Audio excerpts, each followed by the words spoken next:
नमस्कार मंडळी, मी साक्षी पाटील तुम्हा सर्वांचं स्वागत करते. मित्रांनो, आपल्या सगळ्यांनाच माहिती आहे की वयाच्या 40 नंतर स्त्रियांमध्ये मेनोपॉज व्हायला सुरुवात होतं आणि त्यामुळे स्त्रियांना बऱ्याच आजारांना सामोरं जावं लागतं. त्यामधील पहिला आजार म्हणजे हार्ट अटॅक. तर हेच होऊ नये म्हणून स्त्रियांनी स्वतःची कशी काळजी घेतली पाहिजे याविषयी आपण डॉक्टरांकडनं जाणून घेऊयात. नमस्कार डॉक्टर, तुमचं नाव? नमस्कार, मी डॉक्टर प्रगती खोब्रागडे. हा, मी परफेक्ट हेल्थ सेंटर मधून बोलत आहे. स्त्रियांना मेनोपॉज म्हणजे काय, नक्की काय सांगता? मेनोपॉज म्हणजे जी मासिक पाळी असते, प्रत्येक महिन्याला येत असते, ते हे शेवटची जी पाळी असते, सलग 12 महिने, कंटिन्युअस 12 महिने जर पाळी येत नसली आणि त्याची एंड होत झाला तर म्हणजे त्याची रिप्रोडक्शन एज ते तिकडे संपून जाते. त्याच्यानंतर स्त्रिया रिप्रोड्यूस करत नाही आणि एस्ट्रोजन आणि प्रोजेस्टेरॉन हॉर्मोन्स त्यांची लेवल कमी होते, त्यामुळे रिप्रोडक्शन होत नाही आणि ते 40-45च्या एज मध्ये किंवा त्याच्या आधीही होऊ शकते. मेनोपॉज झाल्यानंतर कोणकोणत्या स्त्रियांना आजारांना सामोरं जावं लागतं? मेनोपॉज झाल्यानंतर ऑस्टिओपोरोसिस, वेट गेन आणि हार्ट अटॅक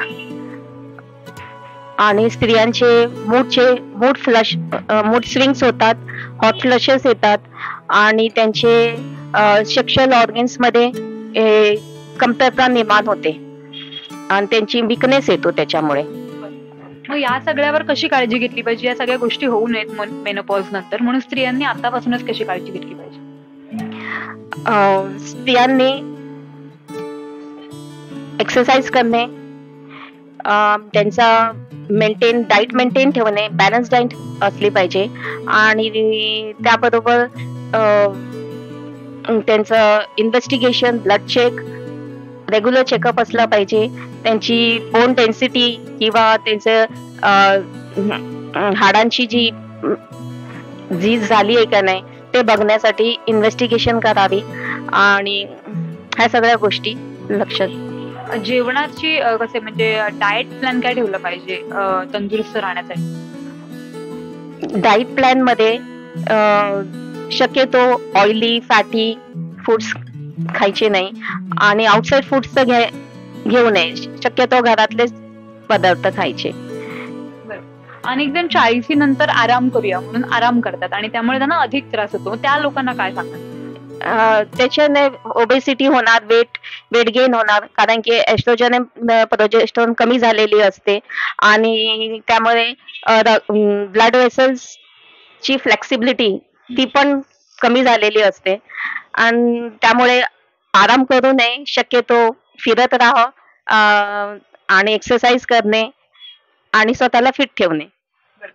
तर मंडळी, तुम्ही पाहिलंच की स्त्रियांना 40 नंतर जे आजार होतात त्यामागे महत्वाचं कारण असतं म्हणजे मेनोपॉज. जर तुम्हालाही असं वाटत असेल की आपल्याला मेनोपॉज नंतर वेगवेगळ्या आजारांनी ग्रस्त आपण होऊ नये, तर डॉक्टरांनी सांगितल्याप्रमाणे तुम्ही सगळं काही केलं पाहिजे, जसं की व्यायाम करणे असू देत किंवा तंदुरुस्त राहणं असू देत किंवा चांगल्या प्रकारचं अन्न खाणं असू देत. या सगळ्या गोष्टी जर आपण केल्या तर नक्कीच मेनोपॉज नंतर आपल्याला इतरांप्रमाणे त्रास होणार नाही. साक्षी पाटील, लोकल 18, ठाणे.